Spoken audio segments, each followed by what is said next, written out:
you. Good to How are see you? you. You too. I know. What a St. Patrick's Day you must have had. Oh my God. Yeah, it was unreal. Well, I was just exhausted, to be honest. I've done nothing. I've just like been lying around soaking it up and Yeah, because processing. you need time to process it as well. Yeah, You know, yeah, yeah, you need time to process the change. You know, yeah, yeah. of really not being in fight or flight anymore, Mm, because that yeah, becomes, you know, the set point. You know, that becomes the natural set point of the body and the stress and the central nervous system yeah. I think, when you're waiting, right? yeah. You're waiting for this news or where you're at, and you're like, I don't want to get too excited, but you're really in the unknown. Yeah. And And being it's able to scary. have a relationship with the unknown. So, hi everyone. This is Vanessa, and Vanessa, I got some good news the other day, so we thought we would share that in spring equinox, 2021. I think we all need to have that balance of some good news, right? Like globally. So we'll take it, Vanessa. You'll be our spring Well, equinox. in a global perspective, it's just incy-wincy, but hopefully, sharing it will make people feel a little bit more hope. Yeah. So do you want to tell people what you were? I don't really kind of get into the diagnosis of what something is too much, because I have to stay in the vibration that it's a temporary condition, where Yeah. with the other person might be spinning out being like, no, it's a death sentence, and I'm like, no, it's a temporary condition. So do you want to tell everybody what that condition was? Yeah, so it's a grade 2 astrocytoma brain tumor. Okay. And when was And that? Was that 2019? 2019, yeah. Yeah. So I got diagnosed in January and then had 2 brain surgeries in April. Right. In 2 weeks, and then went down the route of, although I didn't really want to, I wanted to do everything myself holistically, but I did do radiotherapy and chemo because the tumor that I had was very large. It's like 7 centimeters in diameter.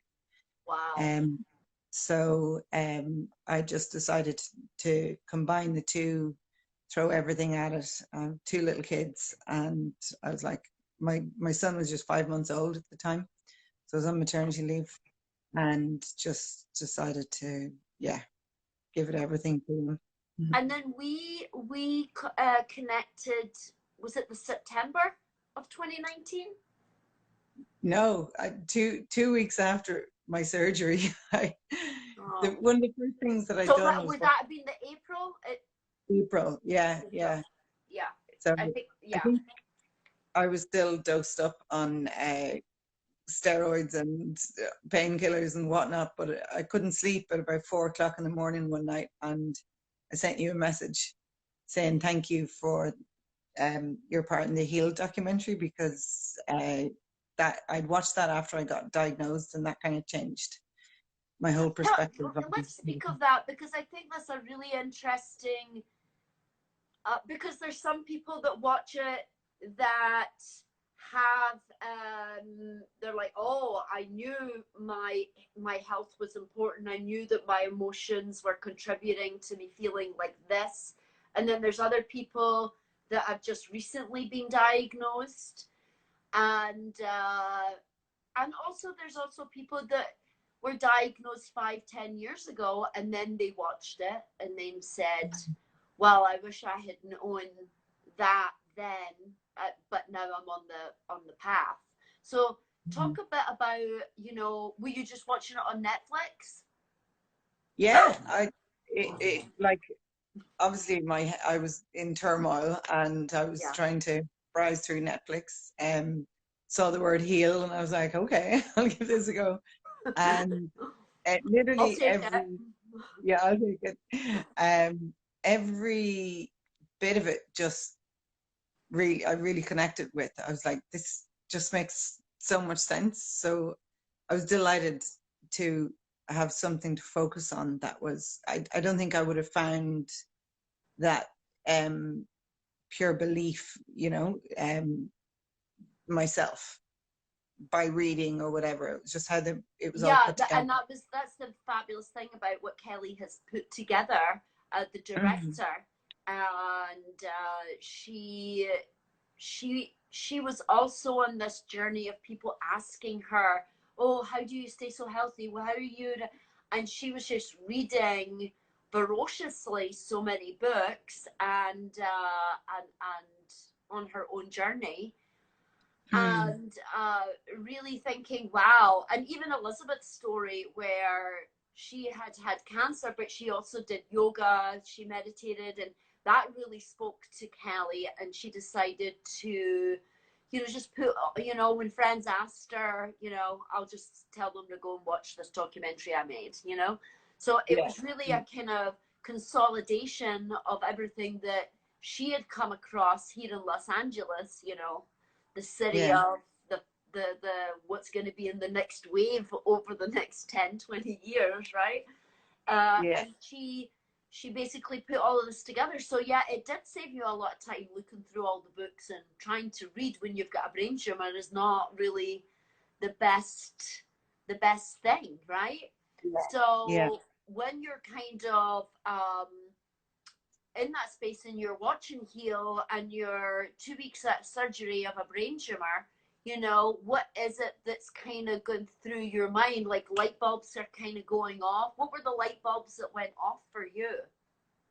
Um, I think that, oh God, I know it's just it's that I needed to do something. I don't think I was thinking really.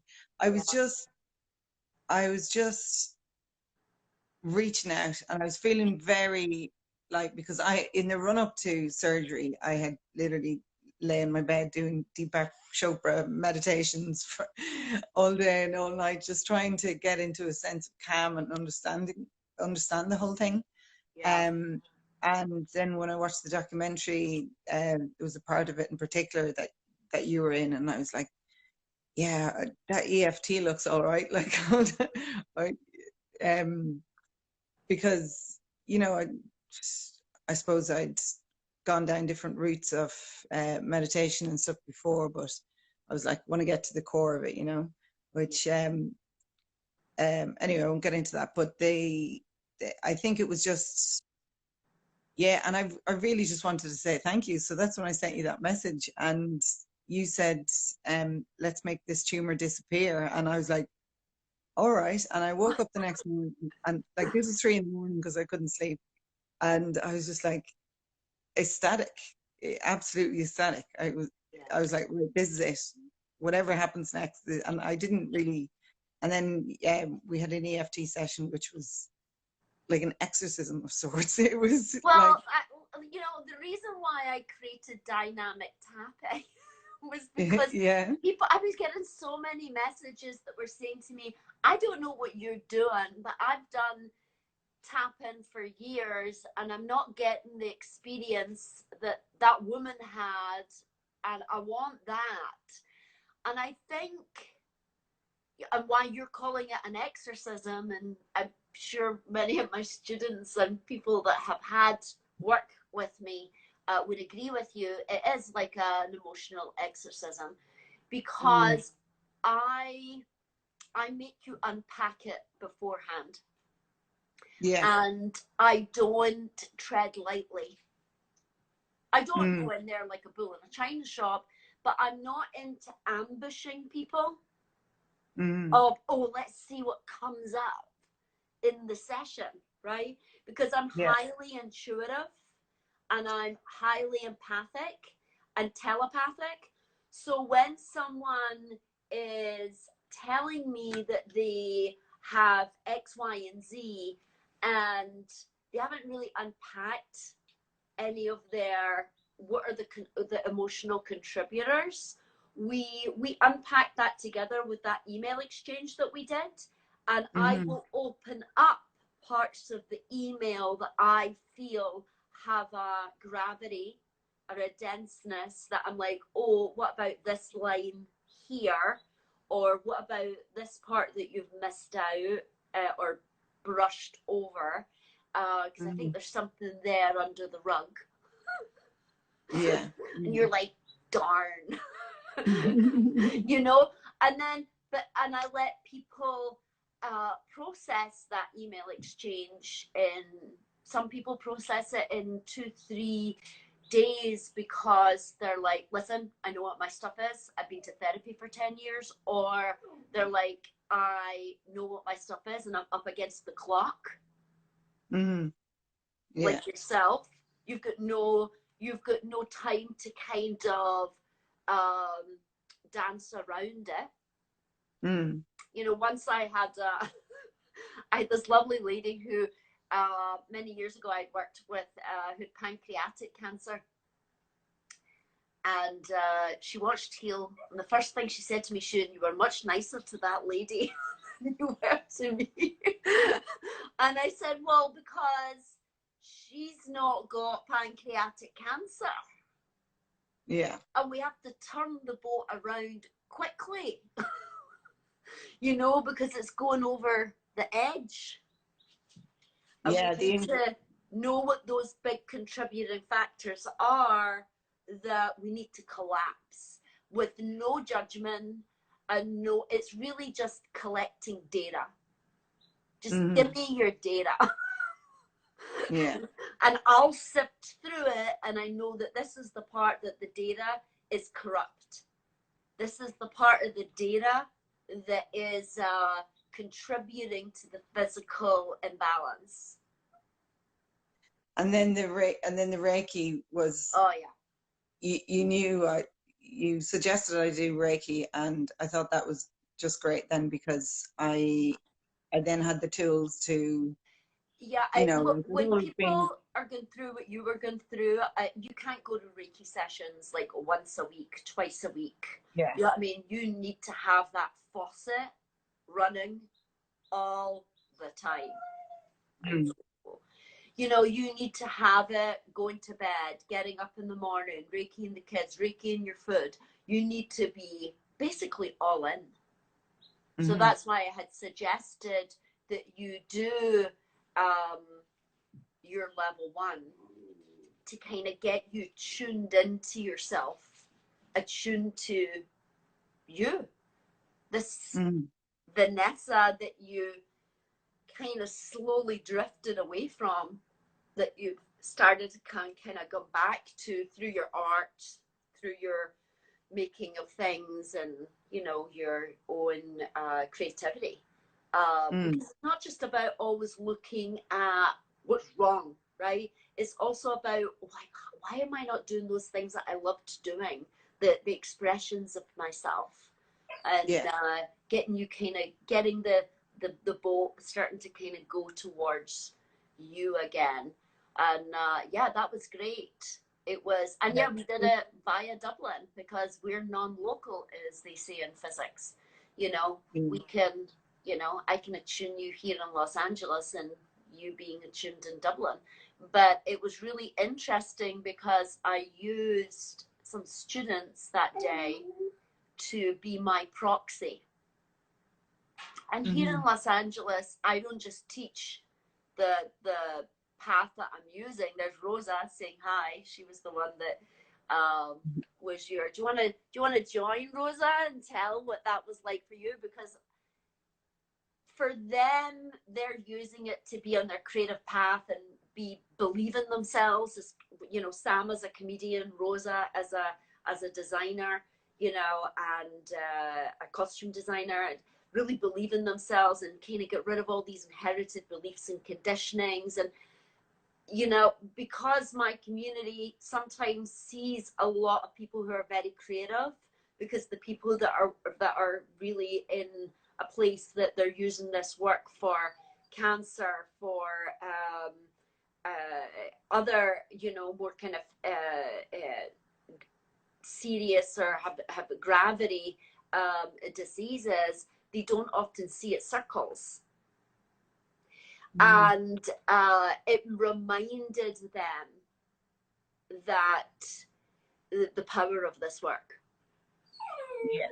Yes. You know, when you see people using it for all different things, you know, when you see people that are using it because they want to be on that path and not deviate from themselves, so that they get their project through from start to finish, or they get their film made, or they get their documentary made, or they make their, but it's the same belief, right?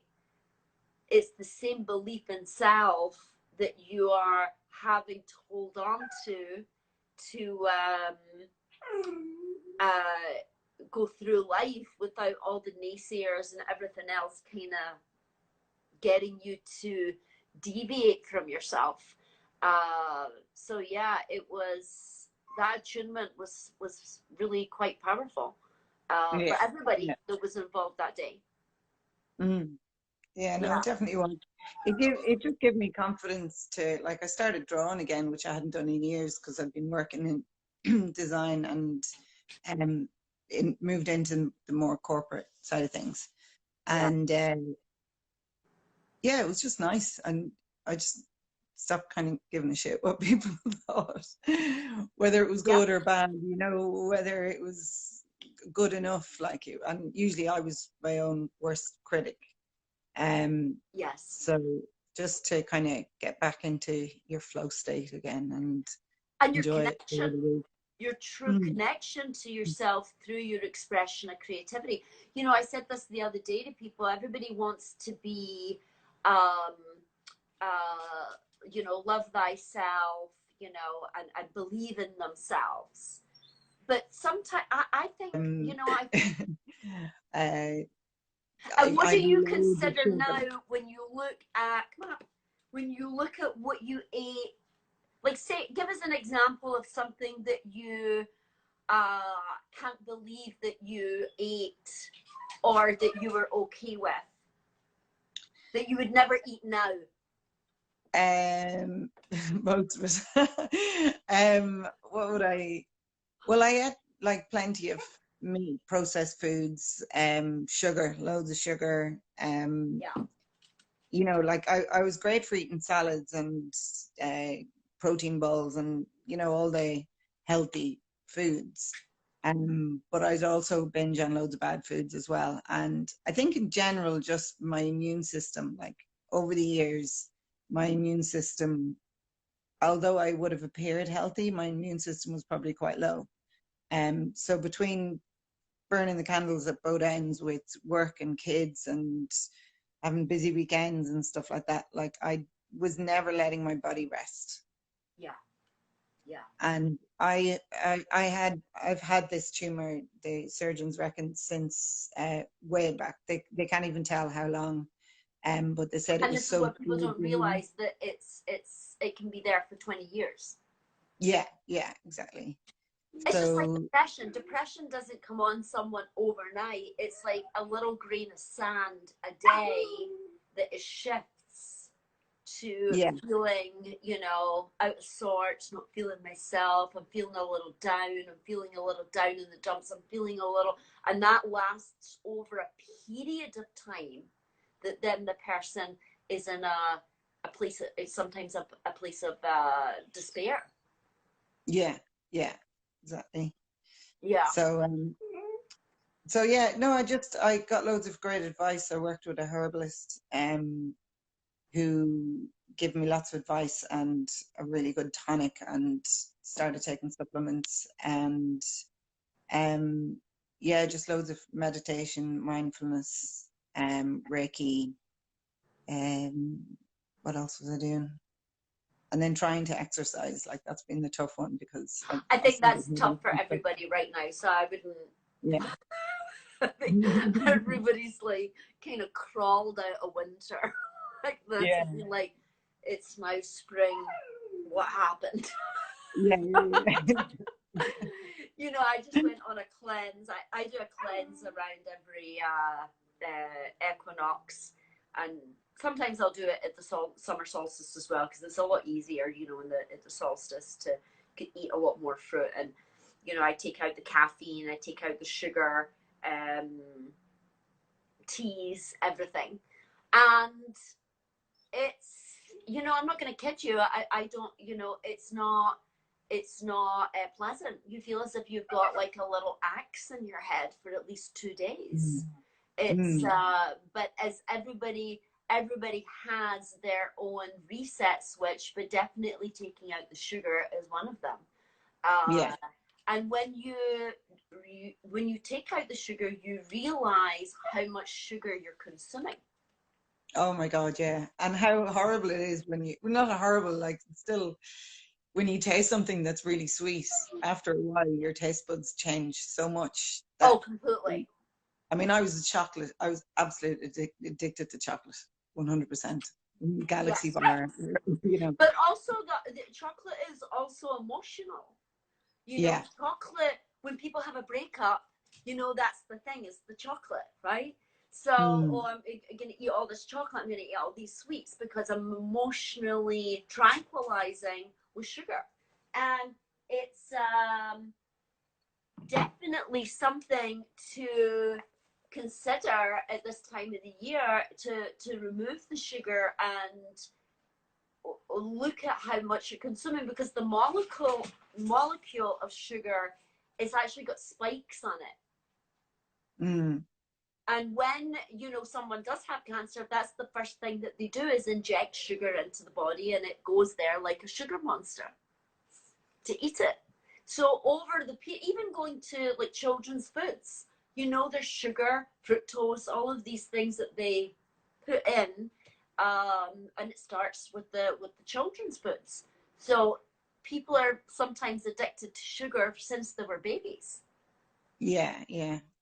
And And you don't even taste it in food until you give it up. And then yeah, if I like, I used to have a bowl of cornflakes before I went to bed every night, and I still miss it.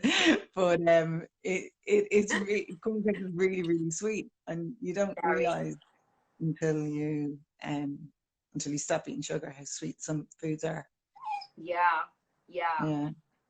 So yeah, I Fascinating. remember that exorcism that we did. I like all of it. Taking the sugar out is sometimes feels like a sugar exorcism, and even the emotional stuff that we did was like, you know, we unpacked it, laid all the cards out, and basically like went in like a woody woodpecker, you know. You know, and I think we have to, when we look at remission, we have to kind of look at all the work that you've done. You Mm. know, and I think this is and not diminish the work that was done, which was a lot of work, because working with me is not the easiest in the it's they say it's your karma. That's what students say. Oh, you got her. Because I'm going to look at the emotional contributors, and at the things that we don't want to look at, the things that but I also make it enjoyable. I'm not going to make people go in and feel scared.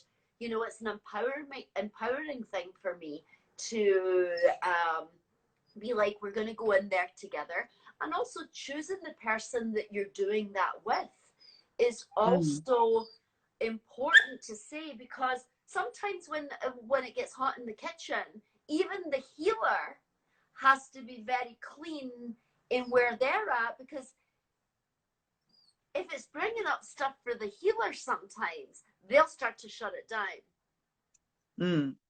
With things, you know, I had one lady who went to her therapist after her husband passed, and she wanted to really kind of go into this place of this rage she was feeling, and her therapist just shut her down, and she was like, oh God, I thought I could go to therapy for like a month and then go to Patti. Now I need to go to Patti.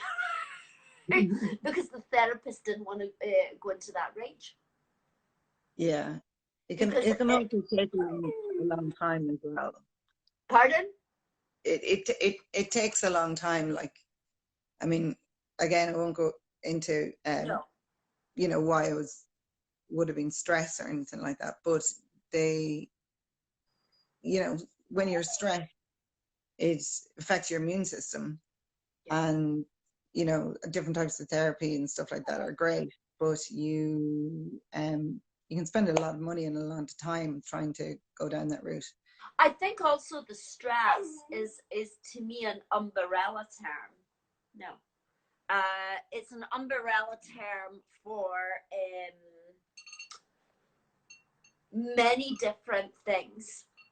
And I think it's a disservice to people to just call things, oh, well, you're stressed, right? It's like saying to someone who's got a boss that's gaslighting them that they go into work every day with a knot in their stomach and feel like they have a predator, that's just stress. That's hypervigilance.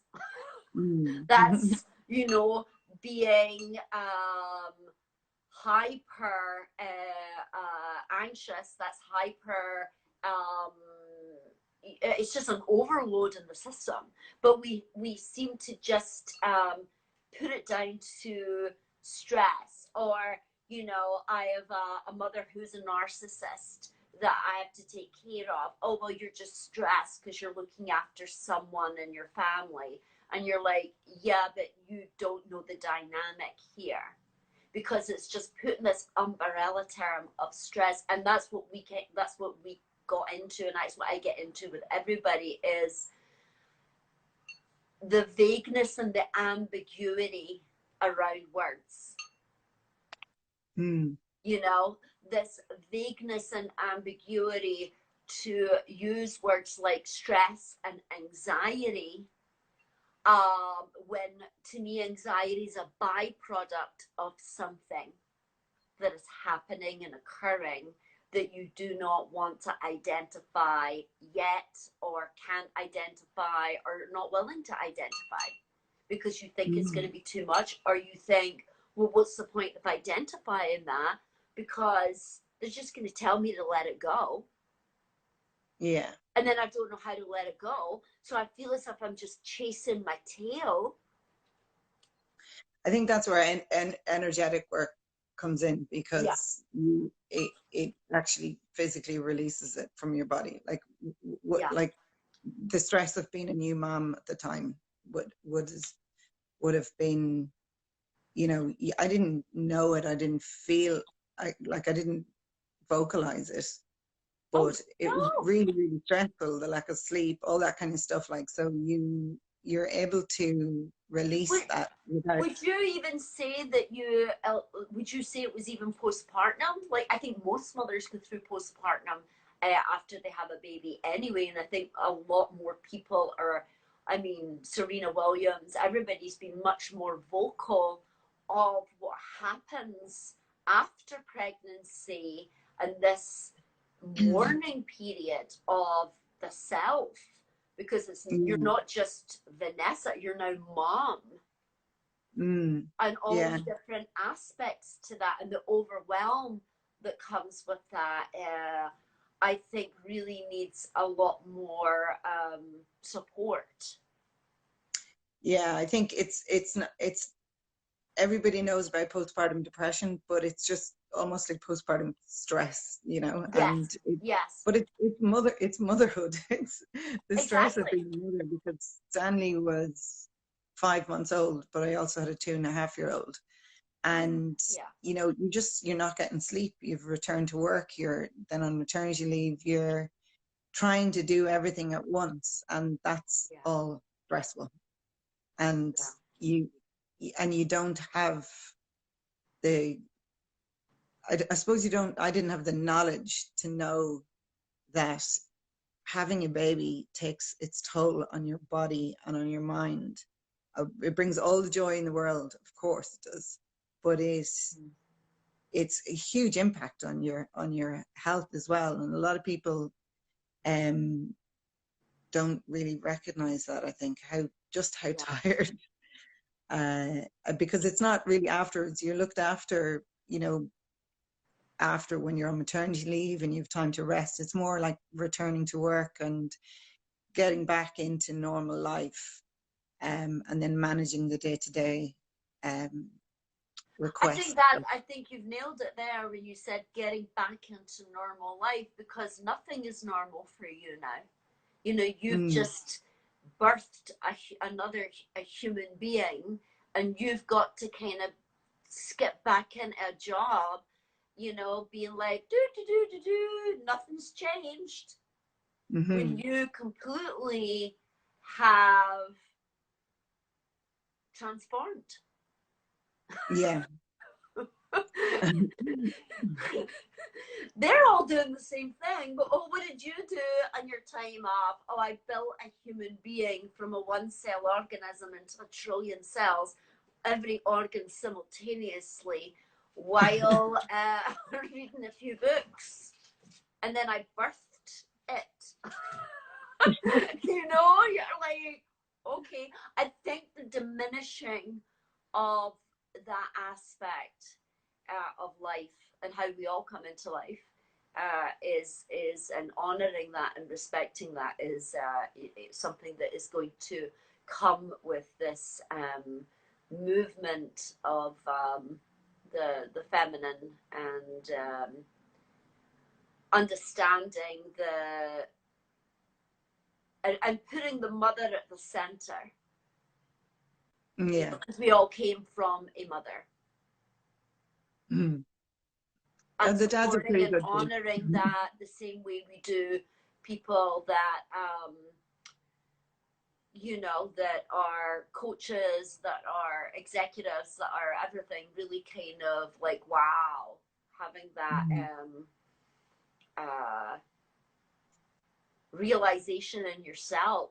You know, I think we have Mother's Day, but I think that even isn't enough, because I don't think people really sit down and realize what that is until they are actually mothers themselves, and how hard it is and how difficult it is, because I don't think it is supported. And I think even what you said earlier, your brain tumor had been there for what, maybe a decade, maybe decades. And then you get pregnant and you have a baby, and then you have another baby, and that starts to take its toll on a system that's already running on empty. And then it just tips. And when you start to kind of wake up, the awareness, your own awareness starts to expand.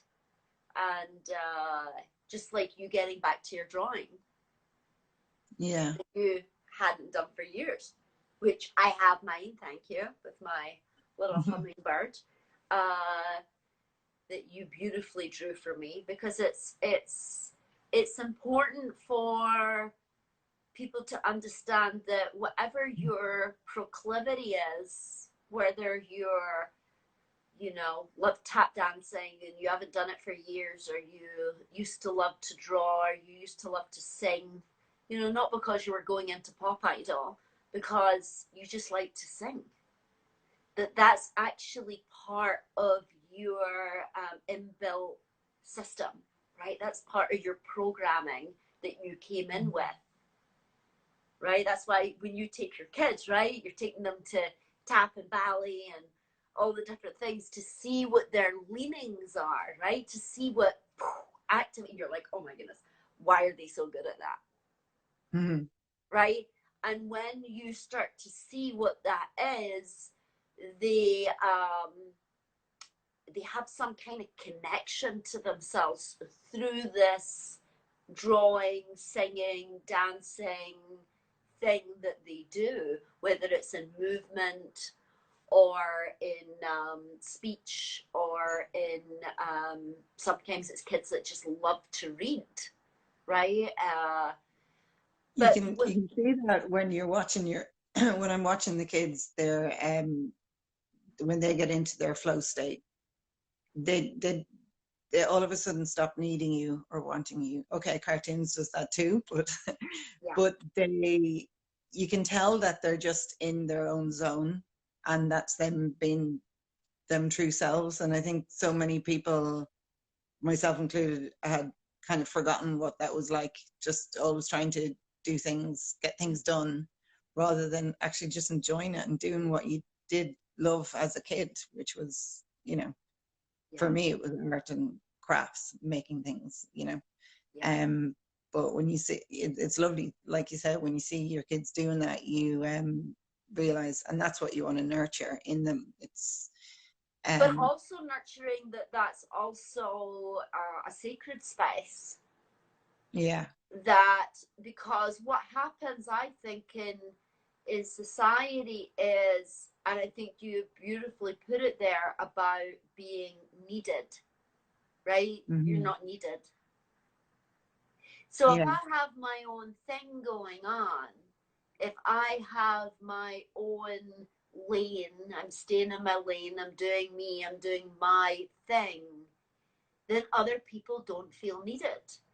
And sometimes society is built on feeling needed. But not needed in a healthy way, but needed in a, why don't you need me? Like, I thought we were going to hang me. You know, that kind of, and people trade on being needed. So I think when you start to see what your needs are, that this is something that you need to finish or complete or do for you, it's and you're not kind of following the herd, you're doing your own thing, I think it inspires people, but I also think it upsets people, because it brings up stuff for them that they are, well, how come she gets to do her art and I'm doing this?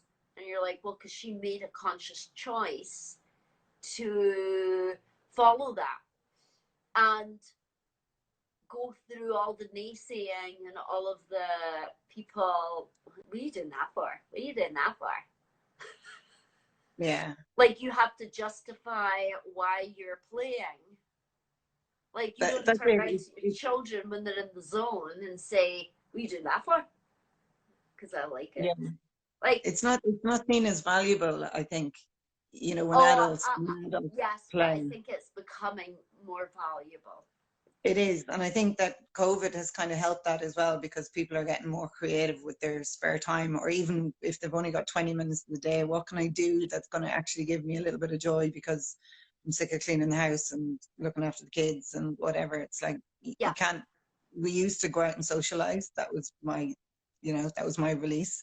But ask yourself this, what part of socialization is distraction? I think people also found that as well during COVID, of always going for teas or coffees or lunches and whatever. And now they had all this time in their hands, and what part of socialization can sometimes be distracting. So I think people have got this balance now of, oh, but I want to do this for me, my painting, my drawing, and I also want to socialize, but not one at the expense of the other. Yeah.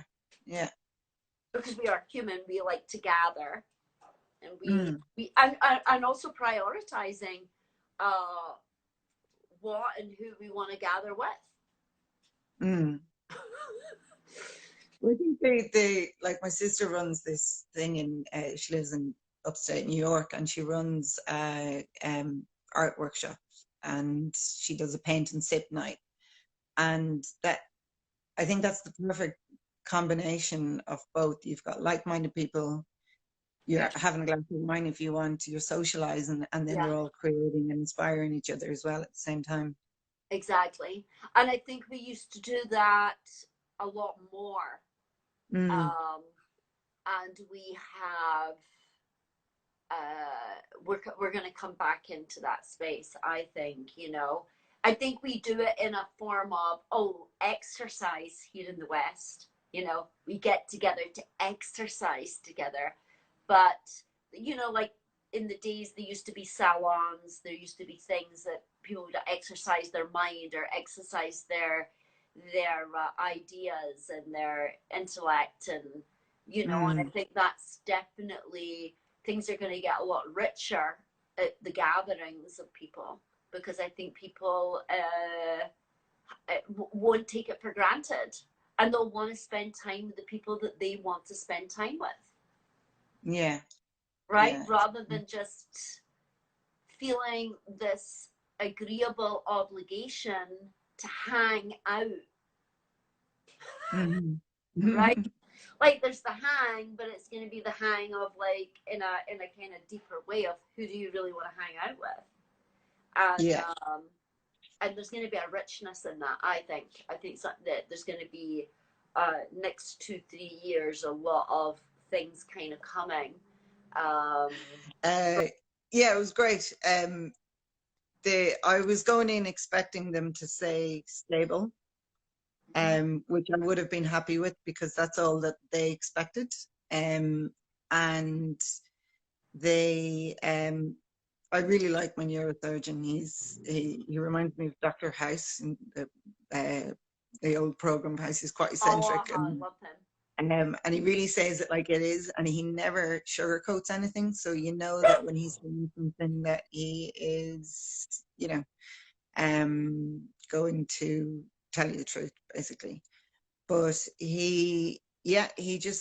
it took him ages to get to the point, which was killing me. I actually said, just spit it out.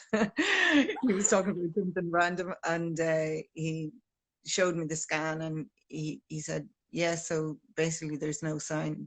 So just the background to that is that I got 85% of the tumor removed, and then I was treated with radio and chemo, but there was 15% still left.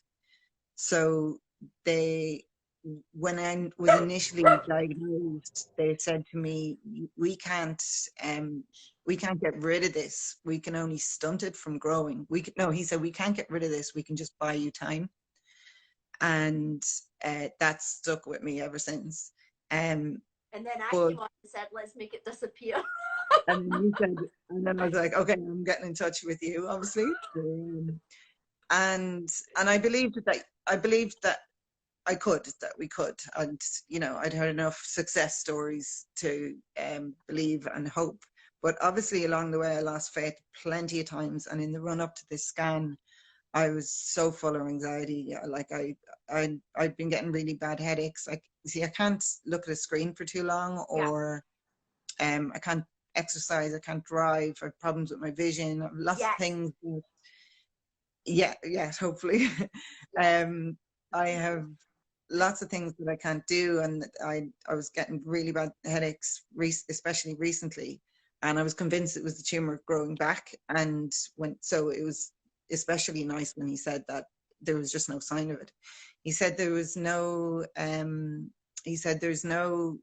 way that, he said he would have cut off his arm and hit himself over the head with it if he'd known to get a result like this. He was just so delighted.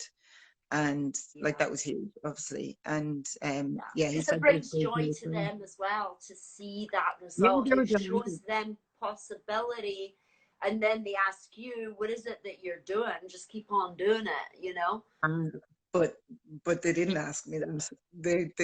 They were delighted with themselves, but it's not part of their realm of thinking that nutrition could have played a part in it, or supplements, or energy healing, anything like that. So that's fair enough. That's that's the way. But you know why that is? Because you don't speak up. Because you don't tell them, so they don't know. They can only pat themselves in the back if they don't realize that the people that are having these results that are blowing their mind aren't actually saying what they're doing. And it's funny because Jackie, who just went into remission a few weeks ago, she did her level 1 when she was having chemo in the hospital. Mm-hmm. She did her level 1 one day, and then she did it part 2 30 days later.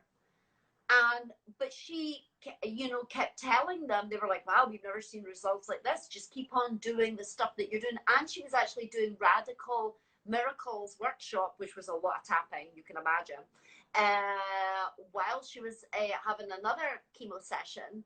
And they put, you know, she said to her nurses, I'm doing a miracle workshop. They were like, okay, you just will not put do not disturb on the door. And they were totally like, you know, just into it. But I think it's that aspect of being able to see it. I think, you know, even with my mother and father, you know, they would, you know, go through certain things. And then, you know, it was just recently, actually, my mother went to have an appointment, and she got in, and I can't remember how it came up. My mother has had rheumatoid arthritis since she was like 23. And she said, she's now in her 70s, and she said, and the woman started talking about heal to my mother. And my mother was like, oh, yes, I know. I do a lot of that tapping. I do a lot. She makes me do it. But my mother hadn't thought, oh, she doesn't know that I'm related to that woman she's talking about. And it was, and then the woman was like, oh my goodness, can I have her number? You know, and it was really cute. But my mother even kind of realized how she had kept a lot of the stuff hidden. You know, when my dad had depression, and I would do, I let him go through his own kind of Western journey, and then I was there to kind of, when he was ready to go and do the dynamic tapping with him. But when my father went to his GP, my dad, the doctor who'd known me since I was little, said to my dad, oh, what is it that, you know, Patricia's doing over there? You know, my dad was like, oh, well, see, she does that tapping stuff, you know, that tapping. And the doctor looked at my dad and was like, you know, I do that too. Like, they were both like in the closet. Yeah, yeah. He'd been doing it to his, I think it was his wife who had depression. He was doing it to himself. My dad's doing it with me, and no one's talking here in between. Yeah, it's quite a hard concept to grasp. For me, even initially, it was, I think. And even now, like, I had a craniosacral therapy session the other day, and some of the stuff that we were talking about, I was like, I don't even know if I believe this. This is, you know, it was just quite out there. But you know, anything, who knows what's out there? Anything's possible. Exactly. I'd rather be out there doing that and having it released from my body. You know, it's like yoga being the science of moving energy as well. It's a science. And and we've kind of lost this connection to our bodies that people knew by understanding Ayurveda, understanding yoga, understanding our energies in our bodies and our energy centers.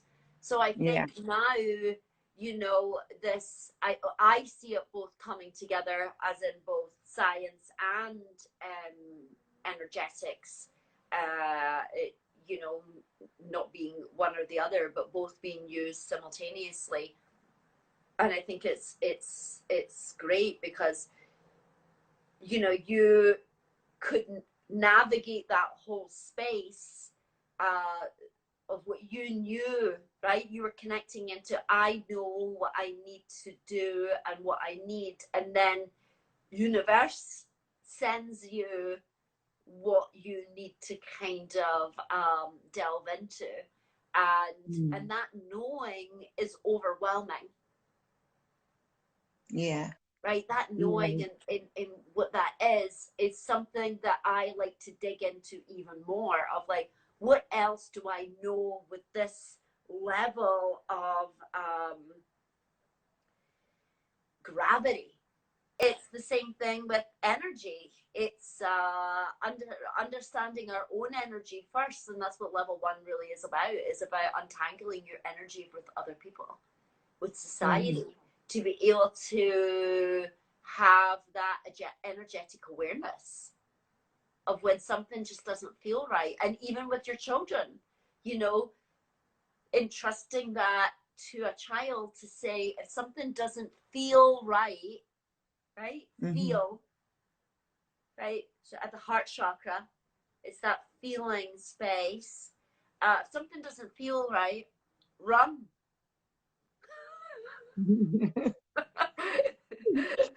If something doesn't feel right, trust that more. If something doesn't feel, but you have to also, in that balance place, if you're in a place of high anxiety, everything's not going to feel right. Yeah. Right? So you Yeah. have to come back into a place of neutrality and balance before you trust what, no, something's not right here. Something doesn't feel, and also that flips into the other space of, oh, this feels really the direction that I have to go in now. This feels right. This feels aligned. This feels good to me. This feels easy. This feels in the zone. I found that when you kind of discover different parts like that, that it takes, I'd say it's stuff that I've listened to or written down or learned or meditated on, and then it could be a year later that the penny drops. You know, it's not, you don't just learn it and then it changes all of a sudden. Like it seems to, it's kind of a slow burner. It takes a while, and then you start realizing things that you might have learned about yourself or about, you know, your kids or whatever, like a year later or a week later. And because it has to be embodied. It has to be, you can have an aha moment and then it descends into the changing of behavior, the changing of mindset, the changing of perspective, the shifting of what you are enabling to what you are, where you're going to put your energy. yeah. And that can take a few years for people, but they remember when they had the door open, and that's all it is. It's a door opening. It's a crossing the threshold moment where you're like realizing, oh, I need to change my diet. I need to change how I think. I need to change this and that. So what are the little steps that I can do that will help me in that direction? Whether that's, I'm going to start with like a couple of affirmations. I'm going to stop watching I'm going to stop watching those shows, or I'm going to stop listening to the news as much. Yeah. And I'm going to start to really, tune into me. And I think just those little increments over it, you don't bounce out of bed and be like, I'm going to do sun salutations with the sun every morning, and I'm going to eat clean, and I'm going to, because that can also be very overwhelming for people, of just being like, hey, this is a journey.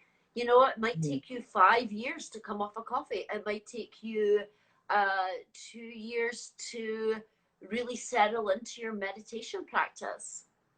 Yeah. I think what we don't like in the West is not being good at something. Yeah. It's like when people say to me, I just don't know how to meditate. I'm like, no, you're just duff at it. You're just rubbish at it. And it's okay to be rubbish at it, because as we get rubbish, we get better. That's why it's called a practice. Yeah. It's the same with yoga. You're rubbish at yoga when you first start, and you're watching, like, contortionist Charlie going on in the corner, and you're like, oh. And you're like, just stay on your mat, whatever that person's bringing up for you. Just stay on your mat. This is where you're at. They've been doing it for 20 years. They were rubbish too once when they first started. Yeah. I had a neuropsychologist throughout a big part of the process, and she was great. She's life-saving as well. And she just said, good enough is better than you think. And I was like, oh my God. I wrote it, stuck it on a piece of paper on my wall, and good enough was never good enough for me. It always had to be. Yeah.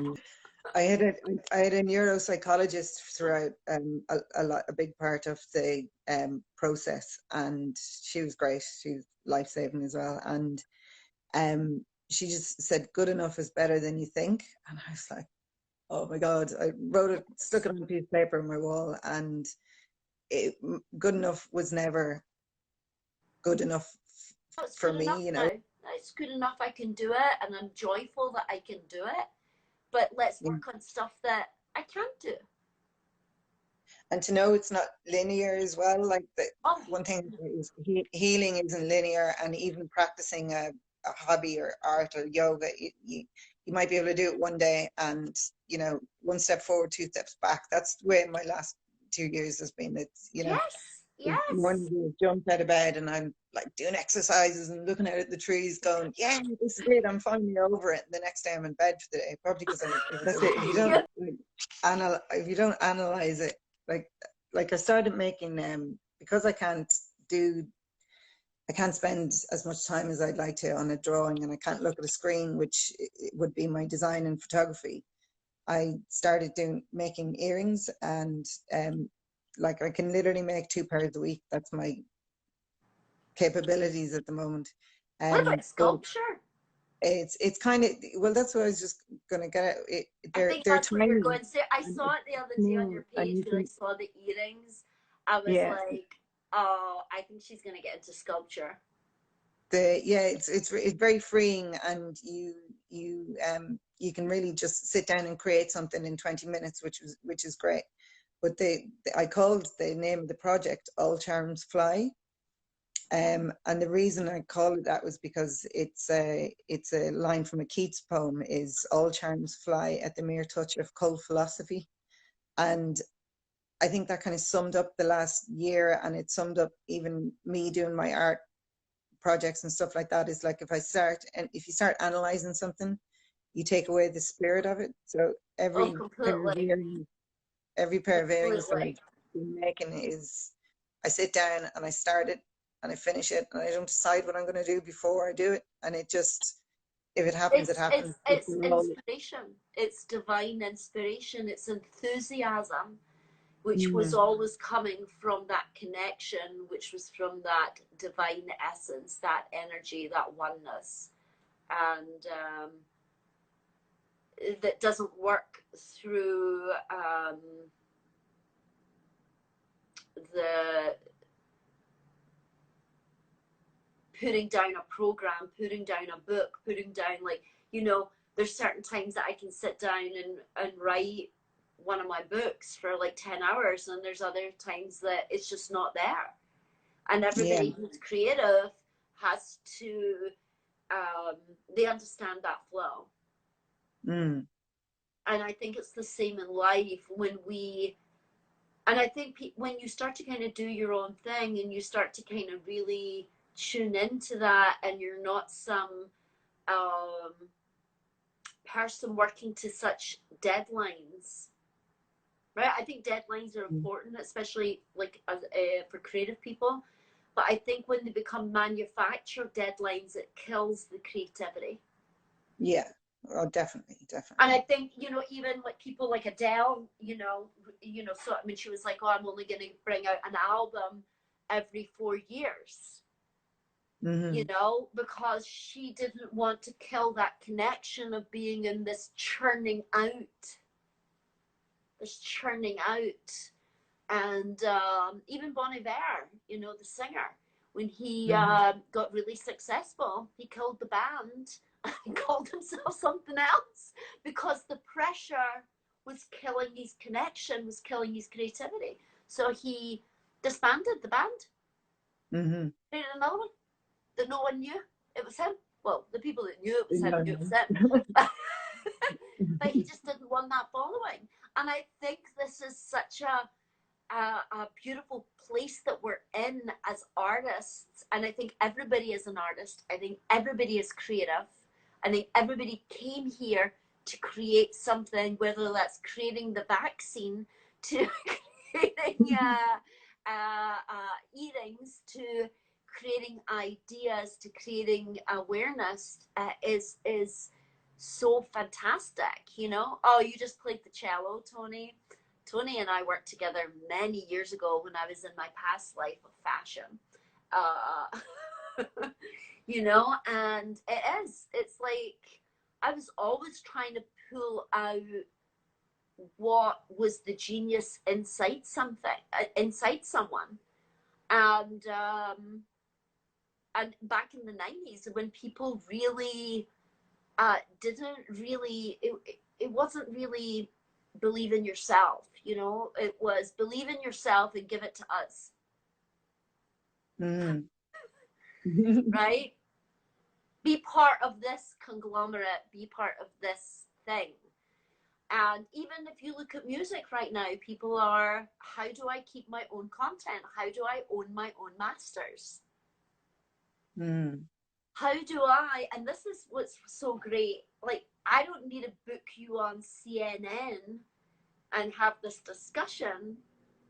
We can go out into the world and talk about your experience to everyone. And this is the freedom and the liberty that people, I think, are taking for granted. Mm.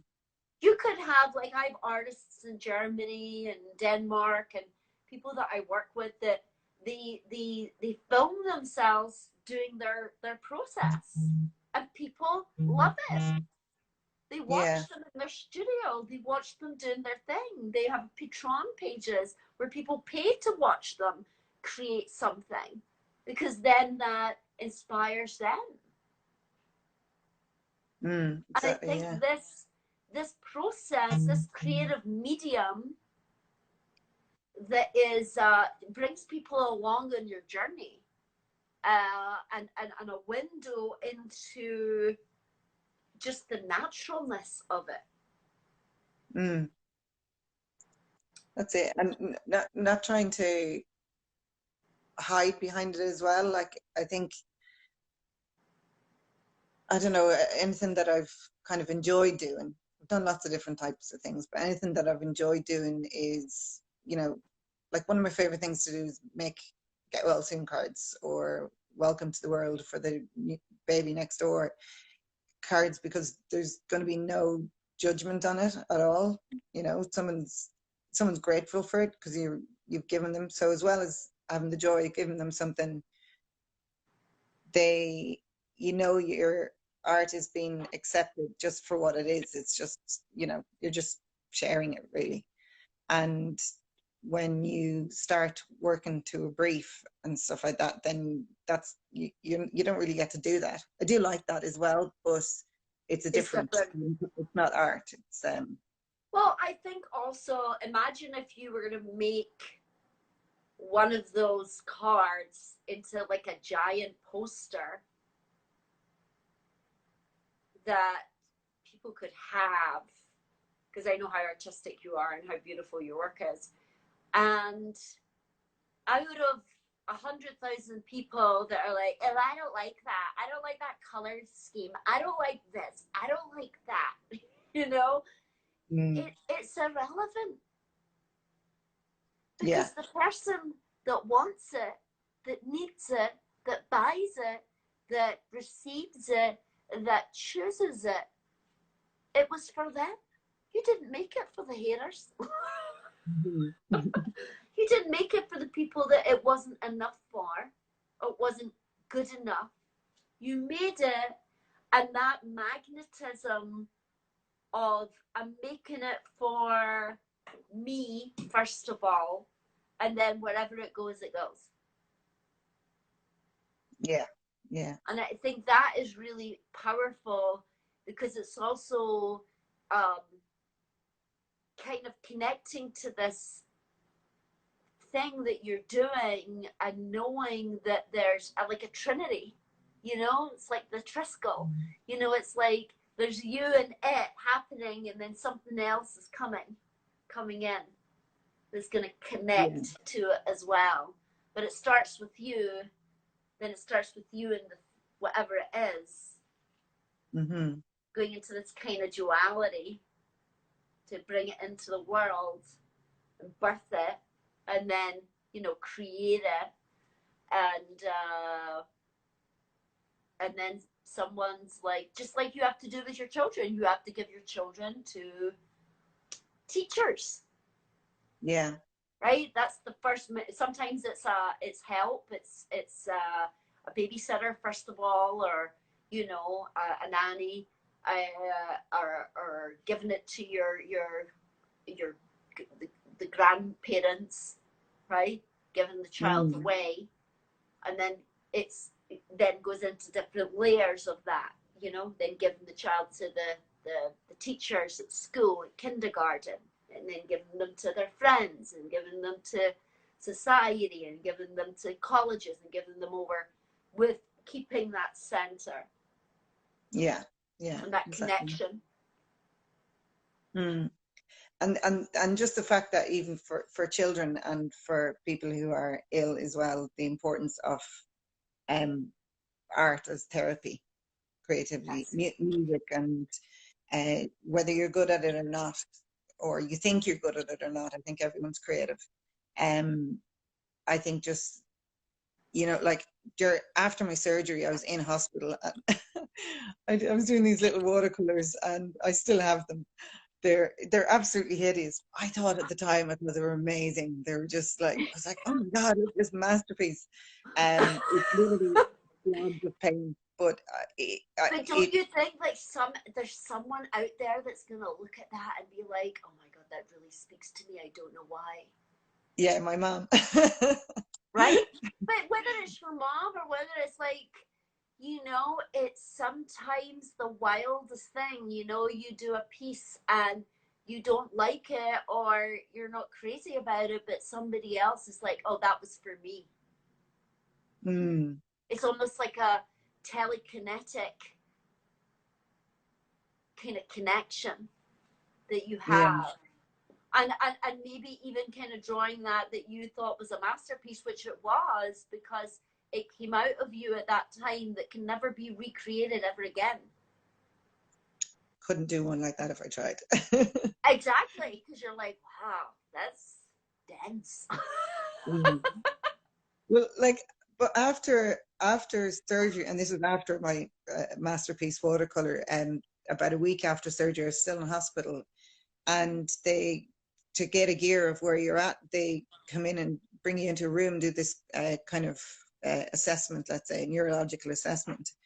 And one of the things was to draw, to join like A to A and B to B, and they might be in different places on the page. And one of them was to draw a cube. And I couldn't draw a cube. And I just burst into tears. I was like, I can't draw a cube. Like, it was the first time I realized that there was something, you know, something had been interfered with. And yeah, so when I went home, I was kind of recovering. Like, in the next couple of weeks, I was practicing drawing a cube, and my mom got me to draw an elephant,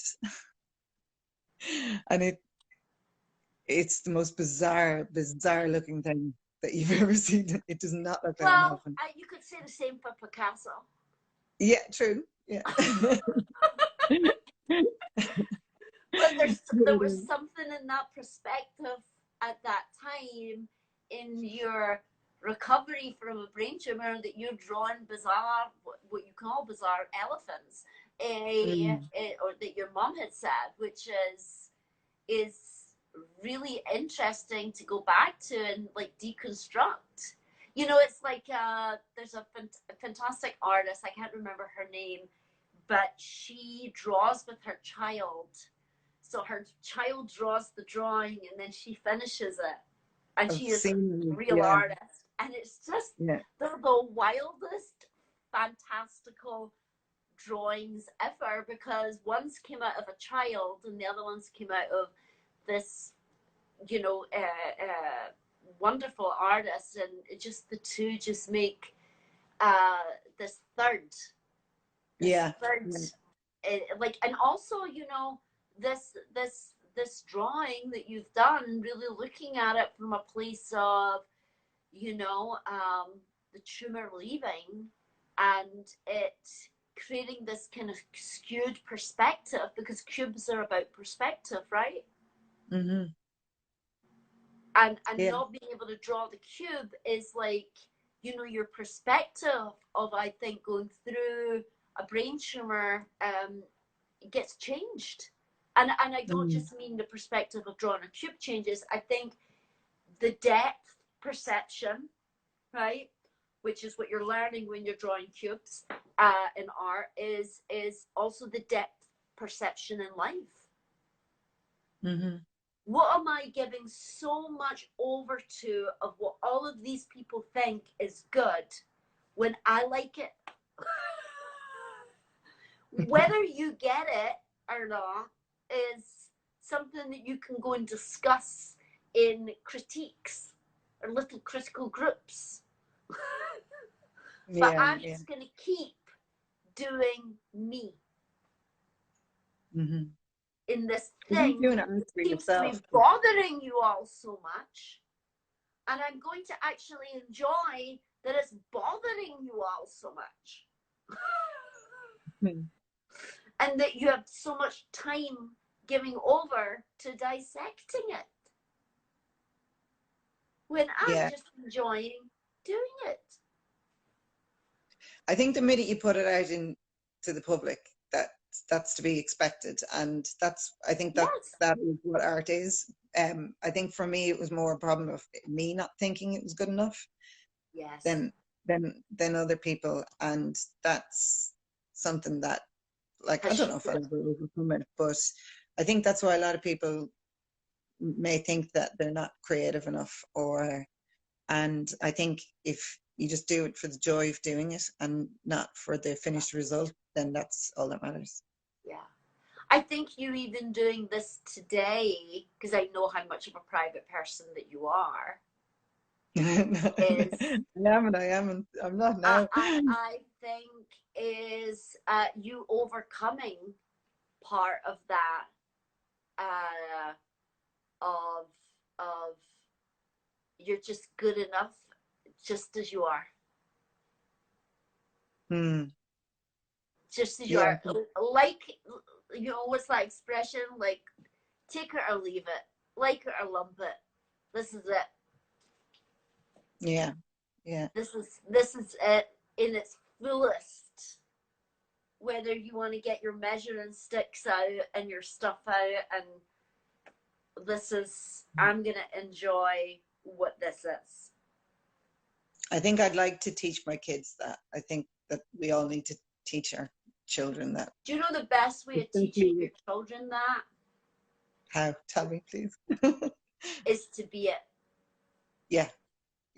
Because let me tell you, and I tell this to every mother that I've worked with, and we just did the first part of the Reiki 1 book for kids, is they are like scientists. Mm-hmm. Right? They are like collecting data on you and your husband and the grandparents. They're watching every move that you make. They're sitting there. They should be all dressed in white coats with a push pad. They're like, oh, when I do this, she does that. They're like computations that they have on all of you. Mm-hmm. So when you say to a child, you can be anything you want to be in the world, and they watch you be scared, or they watch you not do the things that you want to do, they then look at that data. So when you say you can do and put out anything that you want to put out, you can just be who you are, be in your zone, and, you know, and share that. When you do that, that is more powerful than trying to give a child a lesson through a book. Yeah. Lead by example, I suppose. Yeah, lead by example, be it, show them you overcoming it, not just always being like, see, I did it, but feeling like, oh my goodness, I'm so frightened, I'm so, like, this is, I don't know if what's going to happen, but I'm going to do it anyway. Yeah. I'm going to give it my best shot. I'm going to throw my hat in the ring.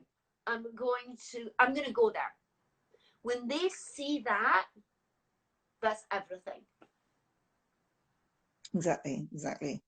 And they've seen that in your journey over the last year and a half.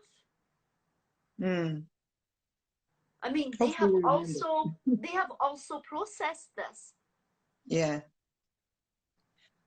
I think they've been quite resilient, but that's down to you know, the support of grandparents and Yes. Yes. you know, as well as myself and John, but like everybody that has helped as well. Like support network is immensely important. Has like, how old is your boy now? He's 2.5. 2.5. Has he said anything to you about, you know, this journey? No, no, no. He's totally oblivious. Nina's quite clued in. Her main concern right now is how when I'm going to get rid of the bald patch in the back of my head. But she gets it. She I don't know if she gets the enormity of it, but she did get that I wasn't able to do as much. I wasn't around as much. And she'd often say, like, when can we do this again? And but now that COVID was kind of obviously is torture for a lot of people, and it's been heartbreaking for a lot of people. But for me, timing wise, it actually worked out quite well, because I couldn't do the things that we would have been doing as a family. But COVID kind of put a stop to that anyway. So, you know, going off to, you know, see Santa Claus and going into town shopping and going out to dinner with friends, or going out for a family dinner and stuff like that. That was all really hard for me because noise would be an issue. Yeah. I'd be very sensitive to noise. And it's just meant that we're here at home together as a family, and we're just doing things like going to the park, and I can do that for a little while. So it's timing wise, it's actually been a bit of a blessing. Yeah, for sure. You know, and I think for them it's kind of like, oh, what's that? You know, when is that going to go away, mommy? When is that going to? But then she also saw you with no hair. Yeah. So there has been it's kind of like, for her, it's kind of like that one part that needs to grow back, that is going to, for her, maybe that's her connection to mommy's better, right? Yeah. You should try some castor oil. Oh yeah. It makes the hair grow. Ah, very good. Yeah. Yeah. I got it, like I have it, but I was trying this other stuff, but I got the black Jamaican castor oil, which is actually for the scalp and the hair, and it actually grows the hair. Yeah. So try that on it and see if that works. But it doesn't bother me because I can't see it. Exactly. But for her, I think it might be a reminder of when you didn't have any hair, when you didn't have the energy, and she knew something was happening. Yeah. I think it's growing back, and with something like that, like I'll look into, you know, getting it back, you know, just to feel full again. You know, for her to see me feeling a bit better about it, you know. So. Yeah, it's awesome. I think the kids, your husband, everybody's been on this together. How has he, you know, what has it changed in your family or in your relationship? Just, you know, this, is it made you more stronger together? Is it just like just expanded both of your needs being kind of at the center now? Yeah, well, that's it. Like it makes you stronger. My God, definitely. Yeah. Just as a family, more connected. And I think that one thing I would have forgotten along the way at times, but hopefully not for too long, was that, you know, he was going through it too, and he needed his releases and support and stuff like that as well. So for me, because he had to look after me, it was important that he was happy too, because otherwise he wouldn't be able to do what I needed him to do, you know. So it all balanced out, I think, and massively with the support of both our sets of parents and siblings. Yeah, fantastic. Fantastic. Does anybody get any other questions? I think, you know, you've been had enough screen time this morning, today. It is, yeah, more than I've had in quite some time. But I know. I see two So, of you right now. what? I see two of you right now. Yeah. So let's finish there. But thank you so much, and it's been a joy. You're always a joy, and I just Thank look you. forward to seeing more and more of your art. But definitely, I feel three-dimensional sculptures are definitely. I mean, who knows? You might be doing landmarks in Ireland. I like your intuition. Yeah, hopefully. Listen. People come to me for this level of visioneering. Here in Los Angeles, they're like, what do you see, Patti? Let's keep that navigation going so that we land right there at the film festival. Listen, it's deliberate for a lot of people. So yeah, just be like, I'll take that, put it in my back pocket, and I'll run with that. You know, look at other people that have done public artworks. There's plenty of them. Well, it's an idea. Yeah, the idea of you know, making public spaces a little bit more exciting is definitely appealing. I'll have to learn sculpture. Especially with Ireland being so Neolithic. You know, I think people who don't know and also in Scotland, you know what I mean? My uncle goes up north, so he's like, he knows all the Neolithic sites that aren't even, because he goes with the donks, you know, and camps and does, you know, like he's like one of these guys that just loves to do a hike and be out for like weeks. But he's like, I know that there's sites where people don't even know there's sites. Yeah. So just, you know, having that awareness and that, and I think also, you know, Ireland and Scotland is going to become a destination place for a lot of people who who have really realized the importance of nature in this lockdown, and just being able to connect and hear the birds and go for a walk when we weren't able to go exercising and doing stuff has been very deeply connecting. Yeah, definitely. Yeah. So, yeah, who knows what you'll come up with. But I think this is a big step for you today. So I thank you very much for sharing what happened in your journey, because I think it is you being like, yeah, that was a good enough chat and good enough to put that out there. And if people take away whatever it is that they need to take away from it, is all that matters. If someone gets a benefit from it today, or they get some inspiration, or they feel like, wow, things are possible. I also have a brain tumor. I also have something going on. Then they got $1 million this morning. Yeah, that's why I agreed. I hope someone, especially if someone's ill, that they just can see the light at the end of the tunnel. Yeah, but it's keeping that focus on that little pinhole. Yeah, of light. Yeah. And exactly. Focus on that light, and then everything else pulls in what you need. Yeah, 100%. Love you. Love to Ireland. You too. Thank you, Patti. Bye. Kids, and I will see you soon. Talk soon. Yeah.